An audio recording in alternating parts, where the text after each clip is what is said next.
തേങ്ങ തരുവോ? വീട്ടില് കറിയൊന്നുമില്ല, ചമ്മന്തി ഇറക്കാനാ.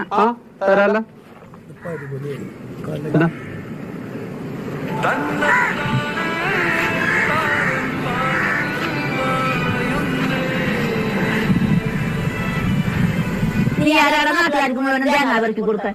ഞാൻ കാശ് മുടക്കി ഇവിടെ തേങ്ങ മേടിച്ചിട്ടേക്കണ ഇവിടത്തെ ആവശ്യത്തിന്. എത്ര രൂപ കിട്ടേണ്ട മുതലാണ് പോയത്? 30 രൂപ എന്റെ കയ്യിരുന്നേനെ. അല്ലെങ്കിൽ ഇവിടൊക്കെ എന്തെങ്കിലും വെറുതെ കിട്ടുമെന്ന് പറഞ്ഞാൽ വീട്ടിൽ വന്ന് പറ്റിച്ച് മേടിച്ചോണ്ട് പോകുന്ന ആൾക്കാരാണ്. പ്രത്യേകിച്ച് നിന്നെപ്പോഴുള്ള ആമ്പൂലരുടെ വീട്ടിൽ ഇവിടെ കാശീസ് കൂട്ടങ്ങളെ നിനക്കൊക്കെ പെണ്ണാക്കട നിലയിൽ കണ്ടാൽ മതി. വീട്ടിലുള്ള മുഴുവനും പെറുക്കി കൊടുക്കും. ആഞ്ചി, കഴിഞ്ഞ ദിവസം ഇയാള് ഞങ്ങളുടെ വീട്ടിൽ വന്ന് 2 തേങ്ങ മേടിച്ചോണ്ട് പോയി കറിക്കൊന്നും പറഞ്ഞ്. അതിലൊരു തേങ്ങയെങ്കിലും മേടിച്ചോണ്ട് വന്ന് എന്റെ അമ്മ പറഞ്ഞിട്ട് ഞാൻ അത് വാങ്ങിക്കാൻ വന്നത്. അല്ലാണ്ട് നിങ്ങളുടെ ദാനധർമ്മൊന്നും ഞങ്ങൾക്ക് വേണ്ട. എന്തായാലും ഇത്രയും പറഞ്ഞ സ്ഥിതിക്ക് ഈ തേങ്ങ കൂടി ഞാൻ കൊണ്ടുപോണേ. തള്ളയുടെ വർത്താനം കേട്ട എന്റെ വീട്ടിൽ കഞ്ഞി വെക്കാൻ വകയിലും തോന്നൂല. എനിക്ക് നിനക്ക് ആദ്യമേ പറയാമായിരുന്നില്ലേടാ. അമ്മച്ചി അതിന് പറയാൻ സമ്മതിക്കണ്ടേ? പെണ്ണിന്റെ വായിരിക്കണ കേട്ടു.